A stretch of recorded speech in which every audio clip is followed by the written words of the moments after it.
Ini kembali ke sini, ketika seseorang dia sadar berbuat salah, dia salah. Alladzina, semua orang potensi salah. Ya, idza fa'alu fahisyah. Ketika dia berbuat fahisyah. Ya, fahisyah itu pernah saya sampaikan ya, turunannya nanti fahsya namanya. Jadi sifat kesalahan yang muncul dari syahwat. Ya, mohon maaf, zina, pornografi, porno aksi, kata-kata jorok, kata-kata kotor dengan semua bentuknya. Baik itu di media sosial, digital, ataupun juga di praktikal yang nampak secara fisik misalnya, itu jelas salah, jelas dosa. Ya, al-zalamu anfusahum, atau bentuk mungkar, menempatkan sesuatu bukan pada tempatnya. Ya, mohon maaf, ya, mencuri, merampok, membunuh, ya, korupsi, hoax dan sebagainya, itu zalim, perbuatan zalim.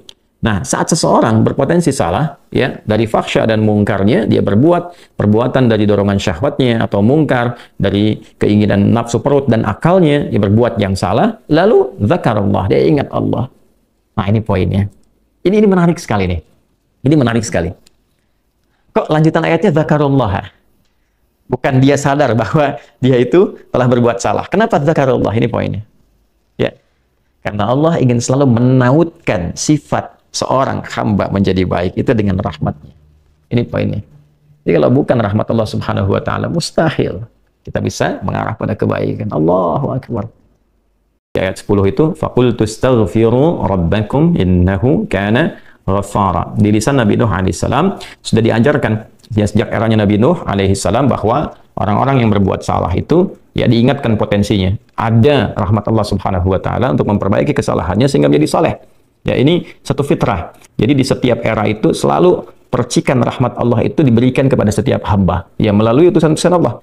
Di era-eranya ada rasul ya, ada nabi, kemudian rasul nabi berhenti ya dengan hadirnya Nabi Muhammad SAW dan wafatnya beliau, selesai era kenabian, selesai era kerasulan, maka semua petunjuk-petunjuk yang telah sempurna itu diteruskan oleh sahabat beliau dari kalangan ulama. Nanti kalangan ulama ini mengajarkan kepada ulama di generasi selanjutnya, di tabi'in, tabi'ut tabi'un, sampai kemudian kepada kita. Ya, ini pakemnya sudah ada. Jadi dalam diri kita ini boleh jadi setiap manusia itu kan tidak ada yang suci. Ya, kecuali para nabi dan rasul yang memiliki sifat maksum, dijaga dari kesalahan. Boleh jadi saya, Anda, kita berbuat satu kesalahan, tapi rahmat Allah menjadikan kita itu mendapatkan fitrah untuk memperbaiki itu. Nah, ini yang nggak dimiliki oleh setan. Setan itu salah ya salah, kan? Salah ya salah. Jadi ketika dia berusaha untuk mendapatkan rahmat Allah pun dengan taubat itu selalu terhambat dengan kesombongannya, istakbar itu. Ya, satu kali ditawari untuk bisa mendapatkan ampunan pun, ya lalu diberikan satu syarat untuk hormat kepada jasadnya Adam pun, kan, itu tetap kemudian dia abai. Sekali lagi saya ingatkan untuk menekankan bahwa kita ini tercipta sebagai manusia, bukan setan. Ya, sepanjang kita menyadari kita manusia dan berbuat salah, maka aktifkan sinyal taubat itu. Ya, sejak di era sebelumnya, bahkan di era Nabi Adam alaihissalam turun ke muka bumi, kemudian juga berkeluarga, ya risalah-risalah tentang taubat itu selalu kemudian disampaikan. Nah, di era Nabi Nuh alaihissalam, Rasul pertama. Jadi kalau Adam itu Nabi yang pertama, Nuh alaihissalam Rasul yang pertama. Umatnya salah. Maka dengan kasih Allah Subhanahu wa taala diturunkanlah kemudian pengingat. Ya, lewat fitrah kemanusiaan ini. Lewat Nabi Nuh alaihissalam disampaikan, faqultu astaghfiru rabbakum innahu kana ghaffara. Ya, maka aku tegaskan kepada kalian, istaghfiru rabbakum, cepat istighfar, cepat balik lagi. Ambil kalimat-kalimat ampunan, ambil kalimat-kalimat taubat ya dari Allah Subhanahu wa taala menggunakan Rabb tuh yang telah menciptamu, merawatmu, menyayangimu, mengingatkan. Jadi Rabb itu ada nilai-nilai rububiyah di dalamnya. Ya, ada sifat-sifat rububiyah. Ya, bukan sekedar mencipta, tapi juga merawat, memberikan perhatian, memberikan kebutuhan. Kalau dalam bahasa bebasnya Allah seakan ingin mengatakan, "Hei, aku kan yang cipta engkau, ya kan? Engkau berbuat salah, aku berikan kesempatan untuk saleh. Aku kirimkan di kalimat taubat, aku berikan kesempatan untuk memperbaiki diri. Kenapa engkau nggak ambil?" Ya kan? Ya, indah sekali gitu. Ya, aku ciptakan engkau salah, aku berikan jalan saleh. Kenapa ketika aku berikan jembatan untuk memperbaiki diri, engkau tidak ambil? Maka lewat Nabi Nuh alaihissalam, sejak di era kerasulan pertama itu diingatkan. Sampai nanti puncaknya di era Nabi Muhammad SAW. Faqultu astaghfiru rabbakum innahu kana ghaffara. Kata Nabi Nuh alaihissalam, aku tegaskan, innahu kana ghaffara. Sungguh Allah Subhanahu wa taala itu telah menetapkan pada dirinya bahwa ia Maha mengampuni seluruh dosa-dosa. Jadi ada ghafir, ya, ada ghaffar, ada ghafur, dan nanti dilekatkan dengan rahim pada puncaknya. Ya. Misalnya di surat Ghafir, di ayat yang ketiga, Ghafirid dzambi wa qabilit taubi, itu menggunakan kata ghafir. Lalu kalau kita jadikan superlatif, ya, dinaikkan lagi tingkatnya menjadi lebih banyak, terus mengampuni dosa, mengampuni lagi, itu dirubah kalimat dari ghafir menjadi ghafar. Kalau tanpa batas diberikan kemudian sifat yang ketiga yaitu ghafur. Ya, kalau hamba menyimpulkan apakah memang masih diterima, maka Allah turunkan puncaknya berupa sifat rahmatnya, Rahim. Qul ya ibadiyalladzina asrafu ala anfusihim la taqnatu min rahmatillah. Innallaha yaghfiru dzunuba jami'a. Quran surah ke-39 ayat 53. Balik ke sini. Ya, jadi ini gambaran yang pertama. Sejak di era kenabian turun yang Al-A'raf ayat 23 itu Rabbana zalamna anfusana, kan Nabi Adam alaihissalam mendapatkan kalimat itu. Lalu di era Nabi Nuh alaihissalam sebagai rasul pertama diingatkan juga dengan potensi sifat-sifat kebaikan ini yang menjadikan manusia tertuntun untuk senantiasa berbuat baik. Lalu apa sifat rahmatnya? Ya, kalau kita kembalikan ke konstruksi Al-Baqarah ayat 37, tadi kan saya katakan di awal ya, Allah menegaskan seorang yang taubat ingin merubah dirinya dari salah menjadi saleh, bukan sekedar dituntun oleh Allah, tapi juga dipercikan kasih sayang Allah kepadanya. Rahmat Allah diberikan. Ya, kembali ke Quran surah kedua ayat 37 itu, fatalaqqa Adamu min rabbih kalimatin fataba alaihi innahu huwat tawwabur rahim. Jadi bukan tawwab saja, tapi rahim juga. Bukan sekedar Allah terima taubatnya, tapi kasih sayang Allah pun diberikan kepadanya. Nah, apa di antara jenis kasih sayang yang Allah berikan kepada seorang hamba yang mau taubat? Ya, maka diteruskan ayatnya sampai 12 di sini. Imam Al-Bukhari menyantumkan di sini sampai ayat 12. Yursilis samaa 'alaikum midrara wa yumdidkum bi amwalin wa banina wa yaj'al lakum jannatin wa yaj'al lakum anhara. Allahu akbar. Ya, justru di sini teman-teman sekalian, istighfar itu ya permohonan ampun kepada Allah Subhanahu wa taala, ya, permohonan rahmat Allah Subhanahu wa taala, kembali kepada Allah, mengoneksikan diri kita kepada yang Maha Baik. Itu di antara percikannya adalah mendapatkan lapangan kebaikan. Yursilis samaa 'alaikum bidrara. Ya, walaupun Anda mendapatkan kesulitan dalam berkehidupan, bahkan yang sifatnya luas ya secara sosial. Kalaupun tanahnya gersang, ya, kalaupun kemarau berkepanjangan, itu ternyata dengan satu daerah itu, satu desa itu, satu wilayah itu mengoneksikan diri mereka kepada Allah, beristighfar. Ini faedahnya istighfar. Dengan beristighfar kepada Allah, taubat dari maksiat, ternyata bisa mendatangkan rahmat bukan hanya untuk pribadinya, untuk satu wilayah. Ya, ini pelajaran dari Quran. Ya, Allah akan memberikan kesan begini, jangankan bagi setiap personalnya, setiap orangnya. Ya kan, ada masalah sekampung pun, contohnya kekeringan misalnya, contohnya kemarau, lalu sekampung itu, ya, atau ada orang-orang soleh di situ yang membiasakan taubat kepada Allah, istighfar kepada Allah, mengoneksikan dirinya kepada Allah, ya kan, itu luar biasa, percikan rahmat Allah. Ya, apa diantaranya? Yursilis samaa ya 'alaikum midrara. Allah memerintahkan kepada langit itu untuk menurunkan hujan, ya, dengan curah yang memberikan maslahat. Kemudian wa yumdidkum bi amwalin wa banina. Ya, lantas kemudian melapangkan kepada engkau urusan hartamu. Ya, bahkan memberkahi engkau dengan keturunan-keturunan yang baik. Jadi Masya Allah, ya, orang tua yang rajin istighfar, suami yang rajin istighfar, itu ternyata bukan sekedar menjadikan ia mendapatkan penerimaan taubat. Dia berhenti dari perbuatan maksiat, usaha-usaha yang tidak baik, dagang yang tidak benar, dengan perbuatan curang, ya, perbuatan menipu, perbuatan-perbuatan yang tidak elok, korupsi, jauhi potensi itu. Disogok dia hindari, diajak korupsi dia jauhi dan sebagainya. Lalu konsisten pada kebaikan dan dia isi dengan istighfar. Astaghfirullahaladzim, astaghfirullahaladzim. Rabbana zalamna anfusana wa illam taghfir lana wa tarhamna lanakunanna minal khasirin. Dia konsisten pada kebaikan itu, wa yumdidkum bi amwal. Allah akan lapangkan dia pada harta-harta yang lebih berkah. Allahu akbar. Ya. Jadi berikan kelapangan dulu pada dirinya, kemudian diberkahi hartanya. Jadi berapapun yang dia dapatkan, Allah berikan berkah padanya. Sehingga dia merasakan kebahagiaan dengan harta itu. Karena ada orang yang merasa seperti kelihatan banyak, tapi tidak menikmatinya. Ya, baik itu boros, baik itu merasa kayaknya banyak tapi nggak kepake. Ya, barang-barang habis beli ini lagi, tapi memuaskan nafsunya saja. Ya, teman yang ngajak begini, dia harus terpaksa beli. Kadang-kadang ngutang, atau mungkin dia dapatkan sesuatu tapi jalan-jalan yang haram, jalan yang salah. Dia tidak menikmatinya, dan ini yang paling bahaya. Ya, ini yang paling bahaya. Lawan lapang kan sempit. Jadi hartanya kayak banyak, tapi menyempitkan kehidupan rumah tangganya. Ya, hubungan suami istri jadi nggak enak, dengan anak jadi nggak nyaman. Itu ciri keberkahan biasanya, ya, ciri keberkahan yang tidak didapatkan. Jadi kalau berkah itu dapat, walaupun terlihat kuantitasnya nggak sama dengan orang, dia 100 juta, ini 1 juta, tapi kenikmatannya luar biasa. Ya, di rumah ada kebahagiaan, hubungan menjadi nyaman, apa yang ditata itu bermanfaat, yang dimakan menjadi daging, dari daging itu terkonstruksi menjadi pengetahuan, jadi macam-macam, jadi energi, ya, energinya dipakai pada kebaikan. Sebaliknya yang terlihat seperti banyak, kayaknya banyak nih, ya, tapi tidak memberikan kebahagiaan. Di rumah nggak bahagia, tidak memberikan dampak energi positif, ke ibadah jadi malas. Ya, itu ciri pertama kalau harta kurang berkah itu, apalagi tidak berkah, itu pasti menurun kesolehannya, meningkat kesalahannya. Pasti itu. Ya, jadi mulai menurun nih, sholat mulai menurun, baca Quran mulai menurun. Nah, kesalahan mulai meningkat. Makan mulai salah, minum mulai salah. Yang tadinya minum yang baik-baik, sekarang minum yang tidak baik dan sebagainya. Nanti kalau sudah begini, pasti hubungan di rumah tangganya pun nggak akan jadi baik gitu. Ya, dan itu akan terbawa dalam kesempitan.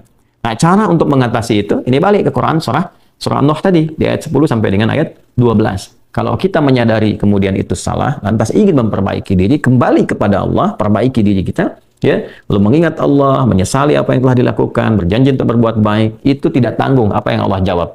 Ya, kalaupun ada satu kelapangan yang tidak berkah tadi, diganti oleh Allah, dihilangkan yang kurang baiknya, dilapangkan dengan yang baik-baiknya. Lalu setelah itu dijaga keluarganya. Jadi memberikan kesan bahwa ada hubungan yang korelasi secara langsung antara harta dengan keluarga, dengan anak keturunan. Jadi hati-hati, saya ingatkan kepada para ayah, pada saya pribadi dan kita semua, jangan sampai membawa yang haram ke rumah. Sekali lagi, jangan sampai membawa yang haram ke rumah. Jadi kalau istri sudah memasak itu di dapur, menjadi makanan, dikonsumsi oleh anak-anak jadi daging, ya, dikonsumsi jadi daging nih, itu jadi karakter. Ya, itu sudah fitrah, sudah umum begitu. Jadi kalau dia baik, akan membentuk kebaikan. Kalau nggak baik, akan merubah ya, pada keburukan. Kontrolnya susah di situ. Ya, sangat sulit sekali. Nah, caranya tadi kembali kepada Allah, tinggalkan yang kurang baik tadi, nanti Allah rubah. Ya, cara dia mendapatkan harta itu, walaupun awalnya terlihat nggak nyaman, karena kan merubah diri, mengeluarkan yang kotor dulu. Ya, kalau terlalu banyak kotoran, mandi kan ya agak cukup pekat tuh mandinya, bersihkan lagi, terasa nggak seperti biasa. Tapi setelah dibersihkan semua jadi enak kan? Nah, itulah agama begitu, dibersihkan yang kotor itu kayaknya awalnya nggak enak, tapi kemudian hati jadi lapang. Yang diberikan kelapangan hati dulu. Ya, begitu hatinya lapang, baru nanti Allah buka jalan. Ya, setelah hatinya lapang, bagus, dan dinilai baik ini punya kemampuan untuk bertindak dan mengelola apa yang didapatkan, dilapangkanlah rezekinya karena dia sudah dinilai pandai untuk mengelolanya. Setelah itu diperbaiki keturunannya. Ya. Wa banina wa yaj'al lakum jannatin wa yaj'al lakum anhara. Bahkan setelah itu dibikin kaya lebih dari sebelumnya. Ya, asetnya ditambah lagi, diberikan kenikmatan hidup, ya, sampai dijaga hingga kembali kepada Allah Subhanahu wa ta'ala. Itu faidah istighfar. Jadi kalau kita biasakan bertekad, berniat memperbaiki diri dari yang salah menjadi baik, itu Allah sudah berikan motivasi. Aku bukan hanya terima taubatmu, tapi aku rubah keadaan hidupmu lebih istimewa, lebih mahal nilainya dibandingkan dengan keadaan sebelumnya yang terlihat seperti fata morgana. Kemudian dikuatkan dengan Quran surah ketiga Ali Imran ayat 135, ya. Di sini disampaikan Allah Subhanahu wa taala berfirman, a'udzubillahi minasyaitonir rajim. Bismillahirrahmanirrahim. Walladzina idza fa'alu fahishatan aw zalamu anfusahum ini dzakarullaha fastaghfaru lidzunubihim wa may yaghfiru dzunuba illa Allah wa lam yusirru ala ma fa'alu wa hum ya'lamun. Di highlight di sini di firman Allah Subhanahu wa taala, dzakarullaha fastaghfaru lidzunubihim. Ya, yaitu orang-orang yang mendapatkan rahmat Allah Subhanahu wa taala itu. Jadi ini korelasinya dengan ayat 133. Jadi ayat 133 itu Allah Subhanahu wa taala berjanji bagi orang-orang yang menyegerakan istighfar. Jadi ingat dosa hari ini nih. Sekarang misalnya malam nih, kita ingat ada dosa yang dikerjakan. Lantas ketika ingat itu istighfar. Istighfar, minta ampun sama Allah, gitu kan? Itu menyegerakan sesuatu tanpa jeda disebut dengan sara'a. Ya, sara'a. Jadi ada sa'a, ada sara'a. Kalau sa'a itu menyegerakan sesuatu dengan persiapan. Ya, makanya besok nih ada Jumatan menggunakan sa'a. Fas'au bukan fasari'u. Ya, ya ayyuhalladzina amanu idza nudiya lis-salati min yaumil jumu'ati fas'au, bukan fasari'u. Fas'au itu Quran surah Al-Jumu'ah. Ya, Al-Jumu'ah di ayat yang keberapa? Ayat 9, gitu kan? Allah menyampaikan fas'au ila dzikrillah. Bersegera, tapi siap-siap dulu. Mandi dulu, pakai wangian dulu dan seterusnya. Tapi kalau dia bersegera cepat, nyaris tanpa jeda, itu menggunakan sarah. Sehingga guru-guru mengatakan di surah cepat, nggak usah banyak jedanya, ya kan? Nah, di Ali Imran ayat 133 Allah berfirman, "Wasari'u ila maghfiratin min rabbikum." Kalau engkau merasa ada salah, bergegas, jangan tunda-tunda. Ya, ingat malam ini, jangan tunda besok. Gimana kalau kemudian tengah malam meninggal? Ya, segera istighfari. Nah, orang yang menyegerakan istighfar saat ingat kesalahan, apa yang didapatkan? Wa jannatin arduha as-samawati wal ardu uiddat lil muttaqin. Maka orang ini akan diberi harapan oleh Allah, ya, diperkenankan untuk memohon, bahkan ketika pulang disiapkan surga untuknya seluas langit dan bumi. Dan itu bagian dari sifat takwa. Jadi takwa itu bukan sekedar amar ma'ruf. Saat Anda ingat sholat, Anda ingat puasa, ingat baca Quran. Tapi takwa juga ada bagiannya nahi mungkar. Saat Anda ingat salah, lalu Anda taubat. Ya, saat Anda ingat salah, Anda pengen jadi soleh. Saat Anda ingat maksiat, Anda ingin taubat. Itu bagian dari takwa. Nah, bagaimana kemudian cara mengimplementasikan itu semua? Nah, ini poinnya. Ya, walladzina idza fa'alu fahishatan aw zalamu anfusahum dzakarullaha fastaghfaru lidzunubihim. Itu orang-orang. Ini menggunakan, sering diterjemahkan dengan orang-orang yang, gitu kan? Walladzina, alladzina disebutkan 1080 kali dalam Al-Qur'an setidaknya. Ya mencakup semua tanpa batas, laki-laki, perempuan, besar, kecil, tua, muda, punya jabatan, tak punya jabatan, semua tanpa kecuali. Artinya semua orang dengan keadaannya berpotensi berbuat salah. Ya kecuali tadi nabi dan rasul yang punya sifat maksum. Ya Allah jaga dari kesalahan. Kita yang bukan nabi, bukan rasul itu berpotensi salah. Apapun profesinya, apapun jabatannya, apapun tugasnya, berpotensi salah. Ya, pun demikian termasuk saya. Pasti salah, pasti. Nggak ada yang nggak salah. Jadi kalau ada yang mencari kesalahan, misalnya saya pribadi, pasti menemukan. Pasti. Dan percuma mencari kesalahan manusia. Karena pasti ditemukan. Ya. Dan ini catat yang paling penting. Hindari mencari-cari kesalahan itu, karena kita tidak tahu bahwa mungkin ketika seorang divonis salah itu, dia sudah mengistighfari, sudah mentaubatinya. Ini poin besarnya. Hati-hati gitu ya, hati-hati. Karena itu Nabi selalu menganjurkan mencari kebaikan orang, menyebutkan, meneladaninya, alih-alih mencari kesalahan seseorang. Ya, kenapa? Karena pasti ditemukan. Tapi yang tidak pasti itu, kita nggak bisa memastikan orang itu sudah taubat atau belum. Yang paling bahaya adalah mencela orang, mencari kesalahan orang, mencaci orang yang sudah dia taubat dan taubatnya diterima orang, diterima Allah Subhanahu wa taala. Hati-hati ya, mencari kesalahan orang, mencela orang, ya kan? Yang dia sudah mentaubati kesalahannya dan taubatnya diterima oleh Allah Subhanahu wa taala. Allahu akbar.